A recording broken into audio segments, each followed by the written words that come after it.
করিতে করিতে বলে আসিবে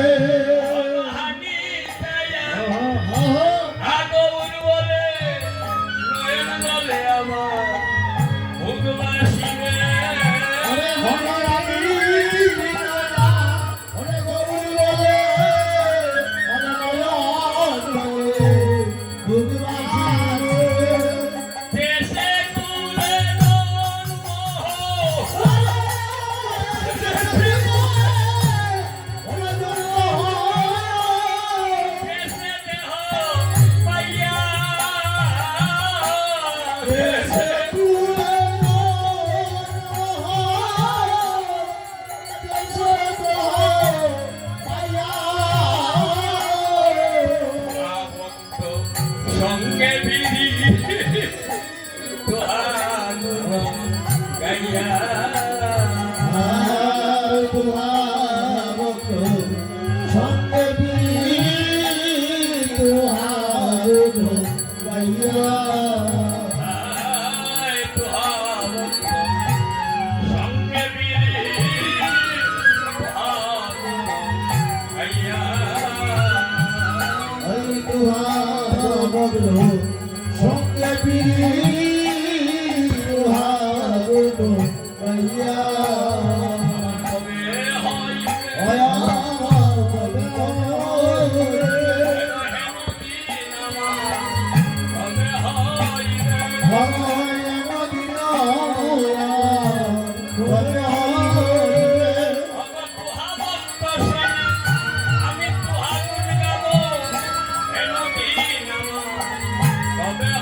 যেন মতি তাকে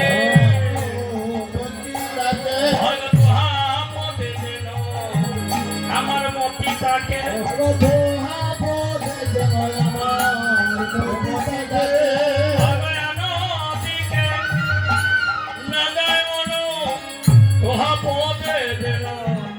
আমার মতি তাকে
যজ্ঞের পিতা হলেন আমার গৌর হরি।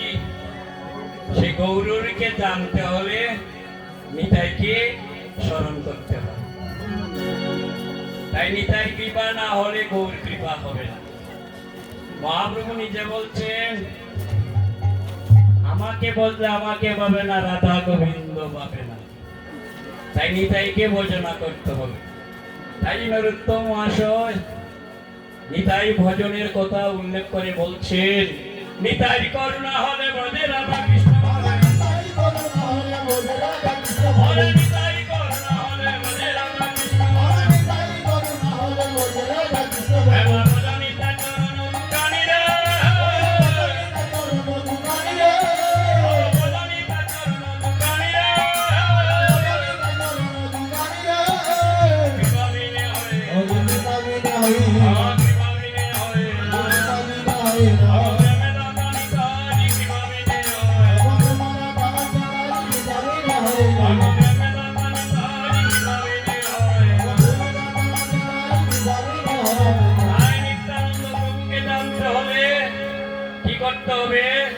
আগে নিতাই ভোজন করতে হবে।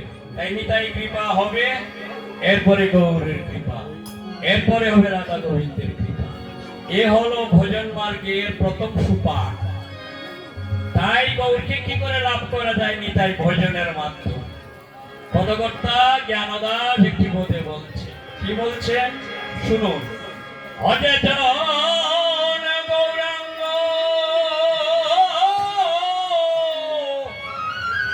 ভজিতে যায় রে,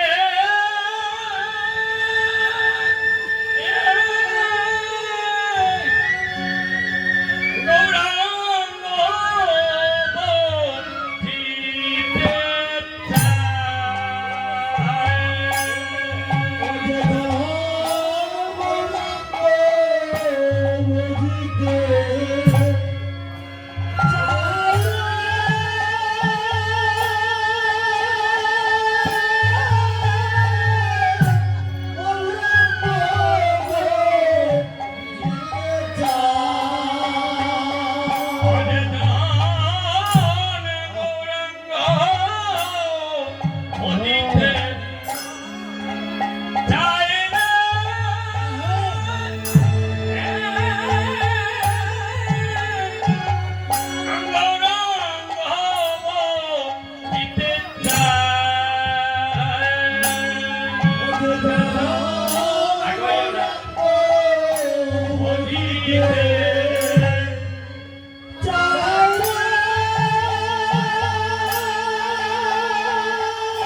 মানুষ বলিয়া পিয়ে রে মানুষ ভরিয়া পিয়ে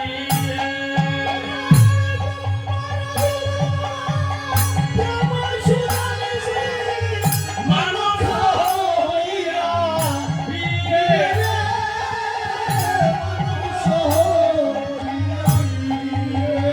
আমার নিতাই বলিয়া আদেলে নিতাই বলিয়া কাঁদে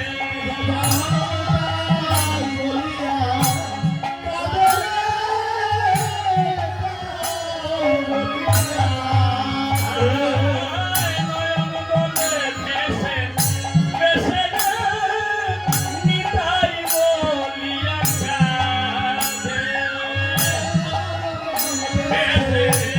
ভেসে নিতাই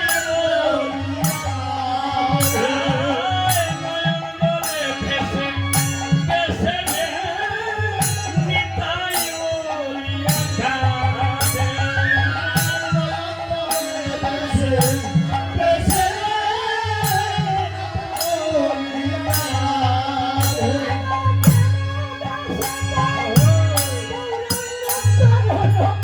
ইয়ানো মাতারে পাদেরে ইয়ানো মাথারে বাদে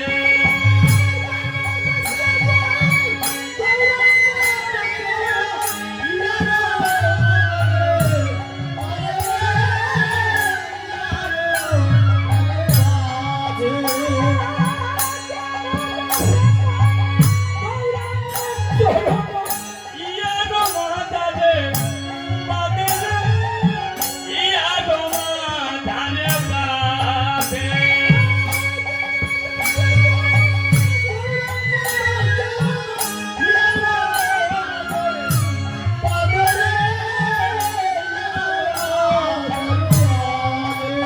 জানা গৌরাঙ্গ অতীতে চাইলে গৌরাঙ্গ বধিতে চায়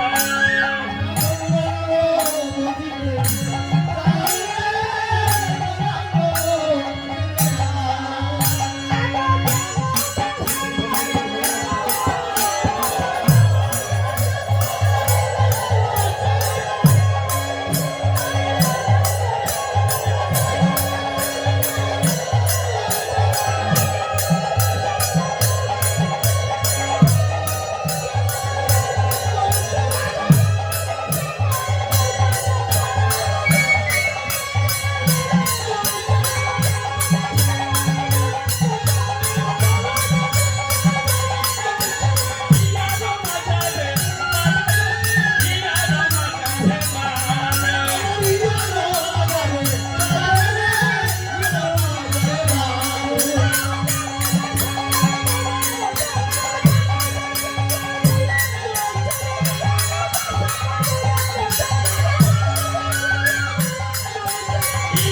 মাতারে ইয়ানো মাতারে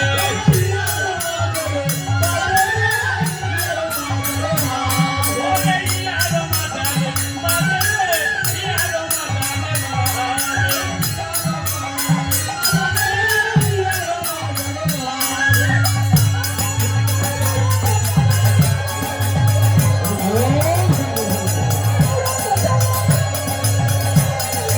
ইয়ানো মাতারে মাতারে বাদে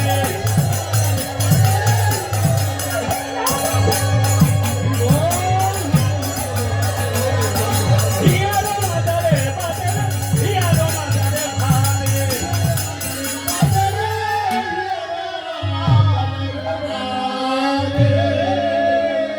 জায়গায় যাই তুই এলে গান গাওয়া না গাওয়া সমান কথা এই পথ আমার উস্তাদ দিগাইতে ওটা আটো ভর মানুষ লুটিয়ে খাত এই পথগুলা ভাই আর পাবেন না এখন কীর্তনের জায়গা হয়ে গিয়েছে ভিন্ন, শুধু দামাই আর দামাই।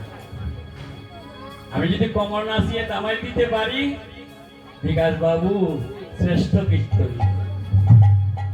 আর যদি দামাই না দিতে পারি, মাইনাসের কৌটা। বুঝতে পারছেন? এই পথগুলো আর পাবেন না যখন কেউ শিখতে চাচ্ছে না, সঙ্গ করে না। আপনারা জেনে শুনে আনন্দিত হবেন। এই পথগুলা পরিবেশন করতেন আমার উস্তাদ জি, আমার উস্তাদের পরম গুরু, আমার পরম গুরু, আমার উস্তাদের শিক্ষা গুরু হরিশচন্দ্র দেব। ওনার বাড়ি ছিল মাইস্টি ভৈরববাজার। ওনার নাম ছিল হরিশচন্দ্র দেব। প্রয়াত তিনি আজ ভগবত ধামে আছেন। ওই প্রসাদ দিয়ে গিয়েছিলেন আমার উস্তাদকে, আর আমরা সেখান থেকে পেয়েছি। কারণ এই যে পথগুলা মহাজন সিদ্ধান্ত দিয়েছেন, এটা তো আপনার আমার পবিত্র নয়। তারা দর্শন করেছেন মহাপ্রভুকে, দর্শন করে সেই লীলা গুণ গাথা দর্শন করে লিখছে। তারা সাক্ষাৎ দর্শন করছেন, করে লিখছেন গৌর কোন সময় কোন লীলা করছে। এখনো কীর্তনের জায়গা হয়ে গেছে ভিন্ন। আমি যদি দামাল জানি না, আমি যদি খমর তোলাই না, আমি কীর্তনই নয়। আপনারা আশীর্বাদ করবেন, করুণা করবেন, আমি যেন সেই জায়গায় আর যাই না। কে ভালোবাসবে, কে ভালোবাসবে না, এটা জানার কথা আমার নয়। এটা জানেন কে? গৌর হরি জানেন, স্রষ্টা জানেন, ভগবান জানেন। কারণ কীর্তনটা দিল ভাগবত। আপনি যদি সে ভাগবত সিদ্ধান্তে উপনীত না হন, তাহলে আপনার কীর্তন দেওয়া না দেওয়ার সমান কথা। আমি যদি ওই গানটাকে এইভাবে গাই, নিতাই গুণ মনি রে আমার, নিতাই গুণ মনি,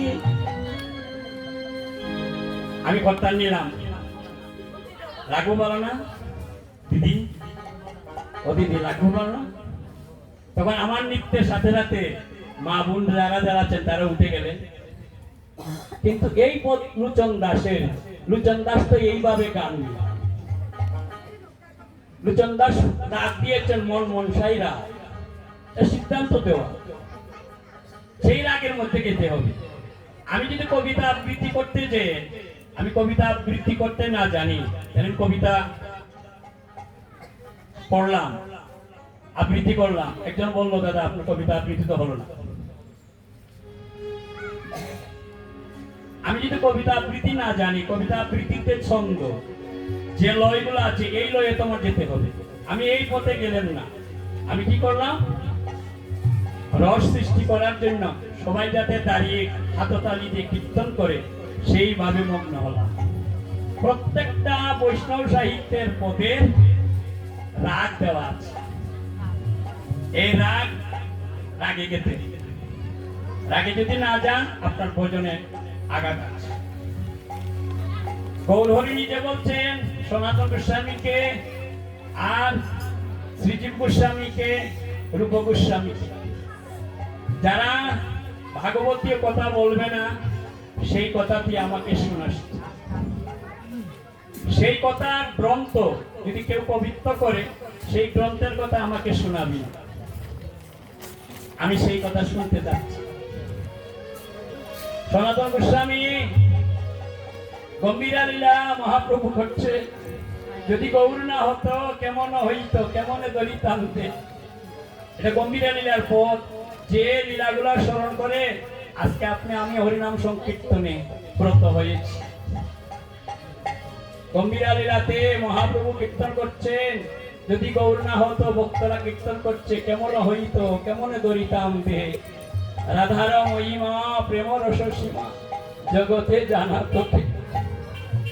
কত শ্রুতি মাধুর্য কীর্তন। আর ওই কীর্তন গুলাকে আমার মতো কিছু কিছু কীর্তনিয়া আছে, এগুলোকে রস সৃষ্টি করার জন্য, আর ইয়াং যারা যারা আছেন তাদেরকে নিয়ে হাততালিতে কীর্তন করার জন্য অপরাধ, অপচিন্তা অবলোকন করে কীর্তন পরিবেশন করে। আর এগুলা ইউটিউবে ফেসবুকে ছেড়ে দেয়। বুঝতে পারছি? আপনারা জানেন ভারতের একজন প্রখ্যাত কীর্তনিয়া সুমন ভট্টাচার্য, আপনারা নাম শুনেছেন কিনা? আমার মনে হয় কীর্তন দেখেন আপনারা। সে রবীন্দ্র ভারতী বিশ্ববিদ্যালয়ের তিনি সংস্কৃত বিভাগের অধ্যক্ষ। রবীন্দ্র ভারতী বিশ্ববিদ্যালয়ে সঙ্গীত বিভাগের অধ্যক্ষ সুমন ভট্টাচার্য। এই সুমন ভট্টাচার্যের মেয়ে কীর্তন করে দেখবেন কি কীর্তন করে তারা। আমরা তো বিশ্ববিদ্যালয়ে কলেজে সঙ্গীত ডিপার্টমেন্ট আছে, কিন্তু শিক্ষক নেই, এগুলো চর্চা নেই। সঙ্গীত কলা বলতে একটা সাবজেক্ট আছে মাধ্যমিকে, এগুলো থেকে থেকে পরীক্ষা দেয়, কোনো শিক্ষক নেই। কলেজও আছে, এগুলো থেকে থেকে পরীক্ষা দেয়, কোনো চর্চা নেই।